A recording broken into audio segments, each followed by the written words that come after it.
Ladies and gentlemen, welcome back to Pokémon Y, and this is another part where we're going to be fighting a lot of trainers along a route. So we're going to continue with Stephen's list of content that has appeared in Pokémon games only to be given the axe later on. So last time we got partway through... By later on, I mean either 1 or 2 games later. Yeah, mostly. So last time we got about halfway through the list for Gen 5. Yeah. We just covered... What did we cover? We covered the Dream World, we covered Seasons, and we covered the Pokemon World Tournament. Yes. What's next, Stephen? Poke Studios, I think was the name. Yeah, that was the thing where you could act out in little short films on it. Yeah, not the best thing, but again, it just adds to the list. It's pretty much just there, but again, it counts because it was something to do. It was something different, and even when you did it enough with certain with your Pokemon, they'd get a special intro animation when you throw them out in battle. Oh, I didn't know about that. What sort of thing are we talking about? Talking a subtle thing, or just... Well, I say it's not really subtle. It's like a spotlight hits them, a star shows up. It's like, your Keldio's come out. You're famous. Look, it's exactly. World famous Geodude. Yeah, it's a little thing. Yeah, it's like little details like that are very much appreciated. And didn't Sabrina show up during some of them? I think she did in Black and White 2, if I recall correctly. Well, it did only appear in Black and White 2. Oh, I seem to recall hearing something. Wasn't there something similar in Black and White 1, or am I thinking just completely lost? Nah. Black and White 2 was very much an upgrade of Black and White. I really should play that properly someday. Maybe once I've revisited Gen 5's first games, I'll then go on to the sequel straight after. We'll see. But yeah, it was just a nice little thing to have there. Just a little side activity. Yeah, it's appreciated. Yeah, just a little bit of flavour. But what's next on the list? Hidden grottos. Basically, there's these random areas scattered throughout the region, and they're hidden away, and you go into them, and there are special Pokemon in there that typically aren't found on the regular routes and that. And I think that they even had hidden abilities. Oh, okay. And so they're just off the beaten path places you can go to catch a specific Pokemon. Yeah, because it's they're not easy or difficult to find, but you wouldn't notice them at a first glance. There's gaps in the trees sometimes that you can fit through, and I think one of them leads you to shiny Haxorus. Oh, that's what that was about. Yeah, because I remember hearing that it was just you could find a shiny Haxorus there. But what this reminds me of just having specific gathering grounds for certain Pokemon is how the wild Pokemon are handled in Pokemon XD Gale of Darkness. Because that, as a sequel to Colosseum, for the most part, you couldn't encounter wild Pokemon. It would just be the Pokemon you snag. But there would be these certain, I think they were called Pokespots or something like that, where a Pokemon would just occasionally show up to take bait that you'd left there. And when you go back, you get a little notification that a Pokemon showed up, and you could go and have a wild battle and potentially catch the Pokemon. Oh. So it's just a little extra bonus thing, but it gave... Given that those games do suffer to a certain degree with limited choices in Pokemon you could use, it's just a little something extra to flavour up your team if you wanted to. No, but I also just wanted to add in the hidden grottos. It's it was a good excuse to keep exploring the region because unfortunately, Gen 5 and Gen 6 suffer from the fact that the region is a circle. It's a straight line in reality. But with the grottos, it gives you an excuse to go back to places and explore more. I wonder how well that will work out with Galar, because that's one of the things that people have been a bit cautious about, the fact that it is just literally a vertical line. Yeah. And I don't think that's a complete write-off for it, because it depends how they structure this straight line, whether they make you go all over the place or not, whether it's gonna be... Because ultimately I don't mind the game being linear if the places that you explore are interesting in their own right, but I can kind of see where the concern's coming from as well. Yeah, and it was I think the hidden grottos could... I can't remember if they did, but I think some of them had legendaries. I can't recall correctly. I know that in Black and White there were little hidden areas for things like Virizion and Cobalion, Terrakion. Yeah, I forget how they showed up. Would they just... It was like Virizion was in its own little hidden thing. Terrakion's hidden somewhere in Victory Road. It's like behind a wall or something. That's a nostalgic throwback to Gen 1 where you could encounter the legendary Exactly, Pokemon Moltres in that Victory Road. Cobalion, I can't recall how you captured Cobalion. He was just somewhere on the overworld that you would just find him, but... I think he is somewhere important to him. But I just can't put a finger on it. Yeah, well... Yeah. Joyan Avenue. In Black and White 2, there's a point where it's when you go through the desert area and it's just before you get to the electric type gym. Right. And it's basically a linear mall, but you run it essentially. And you can put in these different installments to it over time. You can put in a gym essentially to exercise your Pokemon to improve their EVs and that in certain stats. I mean, Graia's probably not very important to you, but not a filthy casual scrub like me. I get what you're saying. Yeah, but it's a nice little thing to have there. Although I do think that sort of thing did get improved in Gen 6 with super training, but we'll get to that when we do. But Joyan Avenue also had things like you could level up your Pokemon, you could give them haircuts and that, and brush them. There are all these little things and special shops for like certain items on occasions and that. It was just a nice little thing. I want somewhere to give my Onix a haircut. It's a shame that doesn't exist. One game it was there for. Yeah. It's like, I should mention, all of these things lasted for one game except for Dream World and Seasons. Because it's Black and White 2. So. I mean, that's still just one generation. Yeah, it's one generation, technically 2 games, but whatever. Yeah. Difficulty options. Yes. Granted, they're very stripped back, and very redundant. Wasn't it in one of them that you had to unlock the easy mode by beating the normal mode? That is Black and White 2. Black and White 2 is the only one with difficulty options.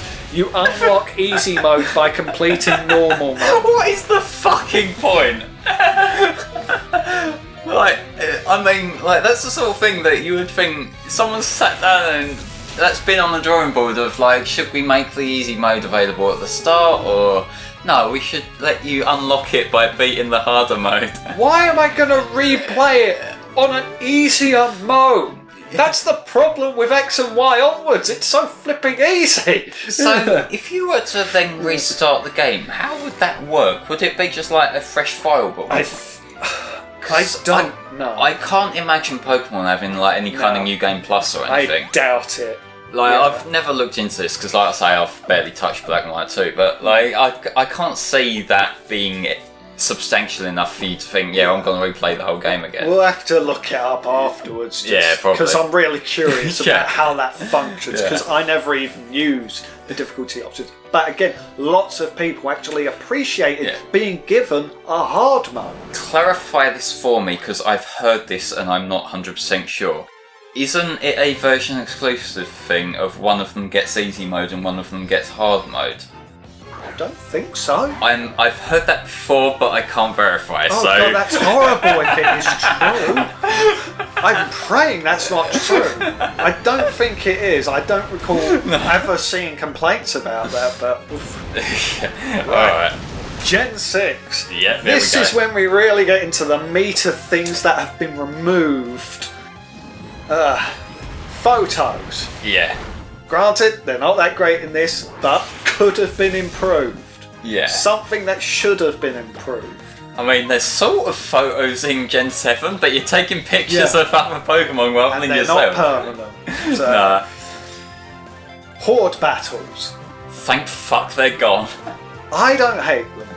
Because, yes, it is annoying when capturing Pokemon. I think all that needed to be done was just allow you to capture the Pokemon you want. Yeah, like that is all that needed to make it be less fixed. of a problem. Yeah. Because people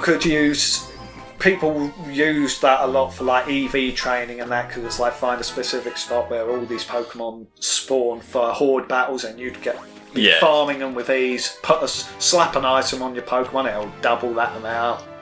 That's fair. It's just in terms of a casual playthrough, it's a bit annoying. Yeah, it was just more the fact of how they handled it. As with a lot of things on this. A lot of this is just their poor handling of it. Sky battles. Yeah, I'm no not big too loss. fussed about it. I think it just wasn't done properly. What are they? I didn't actually show any off, but it's a battle variant in Gen 6 where you're encouraged to use, you have to use Pokemon that stay off the ground, so there's only certain Pokemon you can use. If the Pokemon is flying type or has levitate as its ability. Yeah, so it's just like a battle with a more limited pool of Pokemon, which is not really worth it. It's like certain things are sort of exceptions to the rule, like Mega Charizard X, but it was a flying type beforehand. So it's like it What about like Magnezone? Does it have levitate? No, I don't think it does. If it doesn't have levitate or a flying type, it can't. Yeah, so that seems like oddly arbitrary that a Pokemon that hovers. I know. And then you got fucking Dodrio, that's a flying type but doesn't fly. Yeah, so it's just standing there. Yes. Again, not refined very well. What is this thing? It uses his head as helicopter in it. Yeah, it either flaps its two heads and keeps one head looking ahead, or they spin like a helicopter. Yeah, like if you think like Tails but his ass is his head. That's what we got going on horrible. Something that I forgot to put on this list, but it was environment in the background of the battles that could be interacted by certain moves. Yeah, like sometimes you hit a tree and like a berry comes down and things like that. Which again, no big loss, but not a massive still. loss, but it was a nice little thing to have there. So it's like, oh, there's something in the background there. I could do this to get a certain item, hopefully. So it was a nice thing to just think about once in a while. Triple and rotation battles. These were introduced in Gen 5, but they ended in Gen 6. I don't miss them.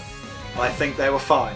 I think they're a fine inclusion and there's no real point in removing it. That's fair. Like in terms of multiplayer, fair enough. You want as many modes as you can get, and I can kind of see why people would be disappointed if they liked that mode. They also they're very gimmicky for what they are, but it's another game type and choice is good.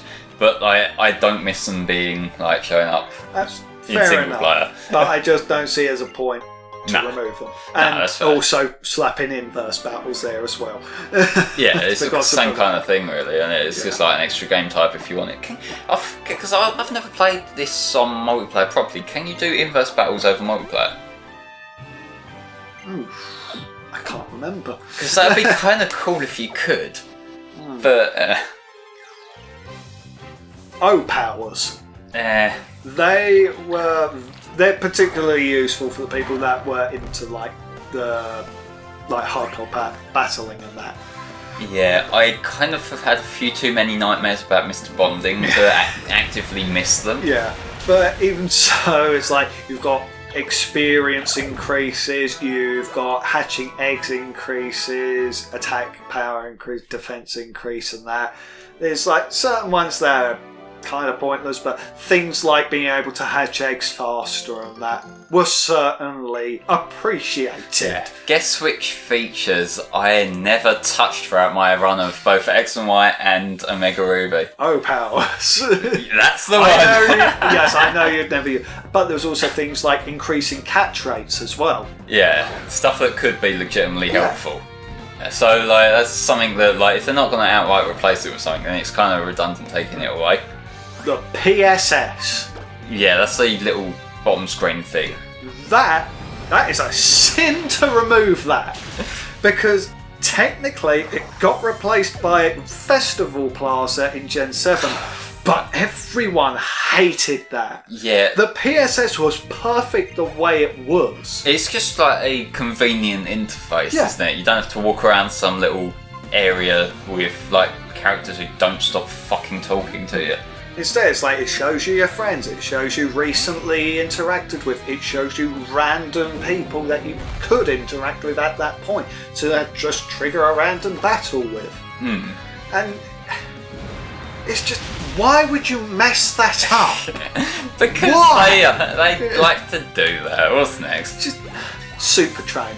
I never used that. I used it. What does that do? It allows you to train your Pokemon in specific stats. So say like you want your Charizard to be more focused in special attack, you would train it in that then. Oh, fair And it's one. like over time you'll get more. It's like early on you don't have much access to great ones, so it's like the more you use the super training, then later on you'll have better access to certain things, which will make it easier for you down the line. No, And it's like you can obtain punching bags that allow you to increase certain stats, making it again easier for you, but it's more interactive, more interesting way. yeah, of so doing it's it, just 'cause like a training minigame yeah, kind of thing. it treats it as a minigame, it really is. And honestly, Super Training was probably the first instance of Dynamaxing. I have seen it, yes, I know what you kind of mean. Because Yeah. the idea is that you're up against these giant inflatable balloon versions of certain Pokemon in a football stadium. Basically, yeah. But you're kicking footballs and stuff at them. It's not like brilliantly done, but it's interesting and could have been done better if they bothered. Yeah, basically, This is there's a recurring trend here. Yeah, they did this. Wasn't great, but could have been done better and improved further. But they didn't bother. Oh, yeah. This one really irritates me. DexNav. I adored the DexNav. Right, is that the thing that lets you see where a Pokemon appears? Yes, when you go through a route, it shows you silhouettes of the Pokemon that are accessible. Although there are also certain Pokemon that are hidden because it's like later on in the game that they become available. But you catch the Pokemon, it shows up on your little map, and the maps are designed in the style of Ruby and Sapphire. Yeah, I did see that in Omega Ruby Alpha Sapphire. That, like, does that tip you off about things accurately, or is it just a rough, this Pokemon's in this area? I don't know if it's exactly accurate. Like, could you use this to make getting Feebas easier? It is easier, yes, because the idea is that you find the Pokemon, you capture it, and then that is available to you on the DexNav. You then click on the Pokemon, and and it will search for the Pokemon, making it easier for you to hunt it down. So should you want to consecutively capture a certain Pokemon. So that could be useful, like, for chaining if they ever brought Exactly. it back. Yeah, so that's not bad. That was what people used it for, because then they could slap on repels, look for a specific Pokemon, and then go right for it. Because another little thing that was shown is that when it does find a Pokemon successfully, it would then show it in the tall grass moving about, which is a nice little detail. That must have adjusted how the wild encounters work then, because in a lot of the game, like in the earlier games, yeah, it was like a RNG thing. But I seem to recall they changed that with certain parts of Gen 3. Something that I noticed when I was recording Fire Red, in that, like, sometimes I tend to use safe states to get a more efficient route around the long grass, or I do it to, like, just spawn a particular Pokemon I want to show off. And so I did clock on that the same Pokemon will repeatedly appear in the same patch of grass. So they must have just developed the encounter rates on top of that, just so it can have this thing that gives you an accurate reading of what appears where. But, you know, it's kind of interesting. But I just want to look at this quickly because this is the battle against your friends on the bridge. Yeah, like I kind of like the bridge like look that they got going on here. Yeah. It doesn't make sense when you got like a massive Pokemon using Earthquake on the Yeah. bridge, but you know. Or in some cases, dig. Yeah, you just dig That's- under the bridge. Fuck! And I'm pretty sure one of their Pokemon has dig, and they can use it. How does that work? Fucking no. Rhydon used dig. Rhydon fainted. Yeah, Rhydon fell into the swamp below. Oh, I mean, Rhydon can use Surf, so Yeah. maybe that'd be okay. It'd be more like Diglett that gets fucked. Diglett, when he gets summoned, would be doomed. Yeah, what happens here in this situation? It's on the bridge. What's next on the list then? Dark grass, shaking grass, rippling water, and dust clouds. Oh, the little indicators that there's a wild the Pokemon there. indicators are the Pokemon there because, like, the dark grass were more like it was more difficult to navigate through, if I recall correctly, and those would originally like shake a lot more. Yeah, like I suppose we do get some little tip-offs in like Sun and Moon when you get like the fishing spots that have bubbles when there's something there and stuff. So it's kind of like more of a just adaptation of that. Yeah. But It's you like know, Sun and Moon kind of stripped fishing back a fair bit, in all honesty. yeah, fishing was never like a big feature of Pokemon, Yeah. but you know, But they turned it into specific spots, which is kind of irritating. yeah, like it doesn't give you as much flexibility. Yeah. The Battle Chateau. Rest in piss. Yeah, not a lot of people were very fond of it, but it was at least something. I mean, granted, it's not as great as the Battle Frontier or the Battle Tower, Yeah. but at least it was something. But it pretty much gets replaced by the Battle Tree in Gen 7. Soaring. Now, this one's another sore spot for me. Why would you remove the best implementation of flying in any of the games? Soaring in Omega Ruby Alpha Sapphire is legitimately fantastic. Yeah. It gives you an easy way to traverse the region without needing to waste a HM slot on fly, which was a godsend for me because I just ended up not using a flying Pokemon on my team. And you didn't need Latios or Latias in your team to be able to use it. Yeah, you could just play the Eon Flute and it would just come to you and just fly you wherever you want. Yeah. It's like a taxi that doesn't get lost and rip you off. Yeah. And then you get a bird's eye view of the region. You're flying around. You can control your ascent and descent. You can land at specific routes, which was a very nice thing that was added in Omega Ruby and Alpha Sapphire, that you could land at specific routes and not just the towns. Plus there are also the soaring encounters and there's specific islands that you Yep. could get to through soaring that have legendaries on them, Yep, which is kind of neat. Got that here. Alright.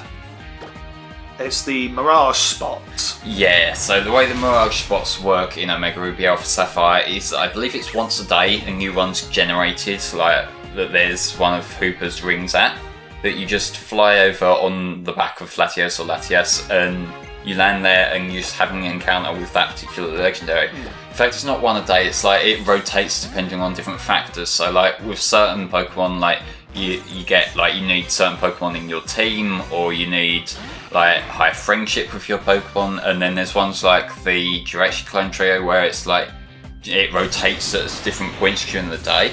So like there was a lot of like I think Omega Ruby Alpha Sapphire probably had the most legendaries, didn't they?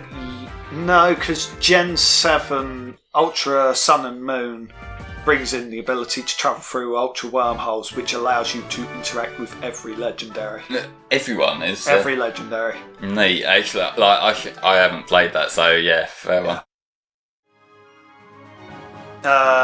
National Pokedex entries. Right, so that's Gen 6 was the last time we would see every Pokemon get a National Pokedex entry. yeah. So it was clearly too hard for them to just make up some bullshit. Considering the fact that the majority of the time they did just copy and paste from the previous generation. Well, they might as well. Let's be fair.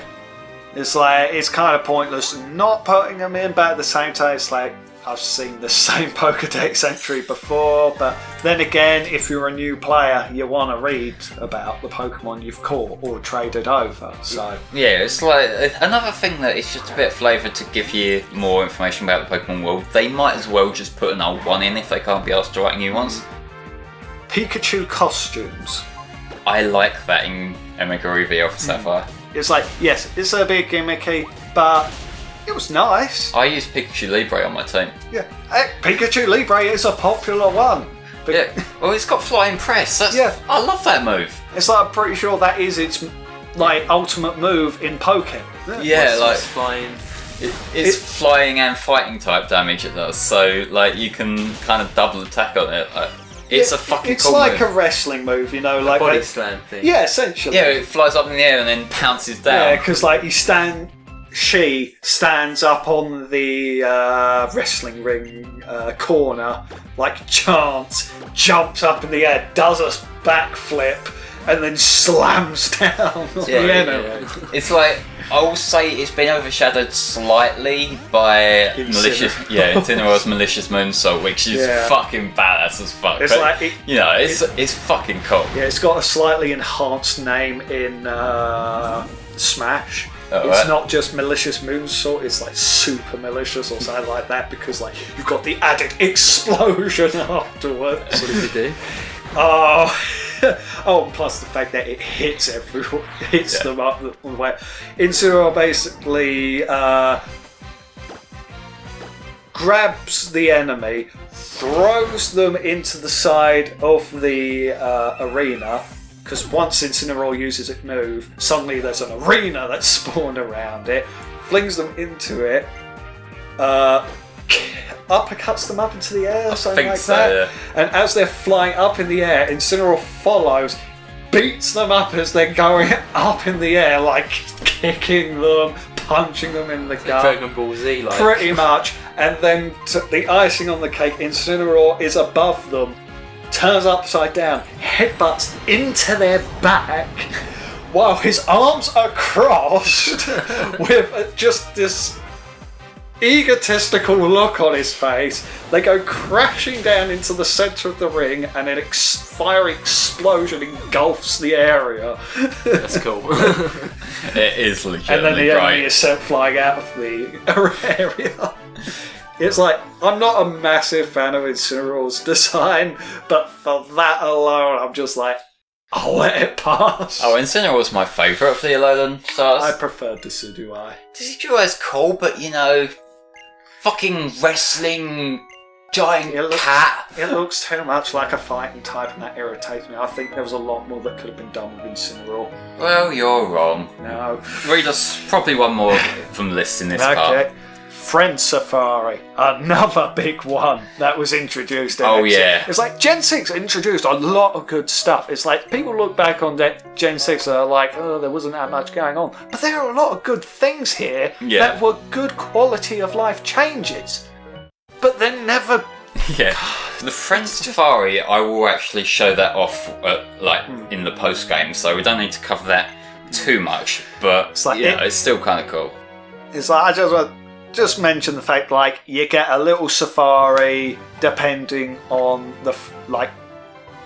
if you've got friends on your 3DS and they play Pokemon as well, you get a little safari dedicated to that train, to that person, and it's 3 random Pokemon of one type, and they have their hidden abilities. Yeah, so it's like another thing to encourage you to play with other people, and just, it's a social thing, which I see the appeal of. And it allowed you to get hold of all of the starters. All of the starters that you could get in this game. So all of the Gen 1 and Gen 6. Oh, right, yeah. So you can't randomly get like a fucking Totodile or something. No, unfortunately. I don't think so, no. But it was nice that you could get this hidden ability, Charmeleon. Because all of the Pokemon are in their middle stage forms for some reason. That's just they felt like it. But whatever. Secret-based gyms. that was an amazing thing again. It's like it's an upgrade of the secret bases. Right, how did that work? Well, because like you could use objects to decorate your secret base, and they also added in little ways to like change the pathing, and that you could even put in the movement arrows from like Gen 1 and then as just spinning. So yeah, there are certain evil ones that send you around in an endless loop. That sounds like a lot of fun, actually. Yeah. And it also allowed people to create their own gym, in a sense. They could preset a team and people would go to your gym and battle the team that you have set up. And that's pretty cool, actually. And you could set up parameters as well. And you could also get experience from them. Oh, that is neat, yeah. And one of the best things from it was that because people realised this, they set up Blissey gyms. Oh. And the XP you can get from them is absurd. It was the easiest way to just grind your Pokemon. Get your Blissies and your Aldinos and you're good to go, really. Yeah. So, this was an amazing feature. This is exactly what should be done, where you take an old feature and you upgrade it, but don't throw it away afterwards. Someone's mad, but before we wrap up here, I've seen you got one more on your list of Mirage spots. Yeah, we'd already gone over that. So all of Gen 6 is done. Yeah. That's 16 things that have been removed from Gen 6. This game did bring in a lot and then lose they were in Gen 6, but were removed from Gen 7. Yeah. So we'll go over Gen 7 in the next part, and then that'll wrap us up with this little arc of this playthrough, I guess. Yeah. But yeah, ladies and gentlemen, join us next time for part 34 of Pokemon Y. Bye-bye for now.